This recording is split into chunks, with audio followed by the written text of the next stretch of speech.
2 సంవత్సరాల టైం ఉన్నది చంద్రబాబు నాయుడుకు. ఈ ప్రాజెక్టు ఒకవైపున చకచకా పనులు జరుగుతూ ఉన్నాయి. ఓ పక్క రోడ్డు మీద కూడా ధ్యాస పెట్టిందంటే ఇది అయిపోయే లోపల అది కూడా అయిపోయి ఉంటుంది. కనీసం ఆ పని కూడా పరిస్థితి కూడా చేయలే. కానీ చంద్రబాబు నాయుడు గారు ఏమంటాడు, క్రెడిట్ చోరీ.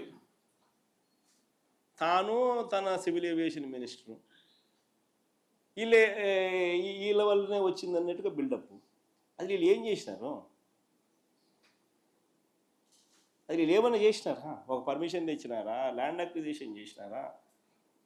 కనీసం జరగాల్సిన పనులన్నా చేయించినారా? కనీసము చంద్రబాబు నాయుడు గారి మనస్తత్వం ఎలా ఉంటుందనంటే క్రెడిట్ వితౌట్ కాంట్రిబ్యూషన్. అది చంద్రబాబు నాయుడు గారి మనస్తత్వం.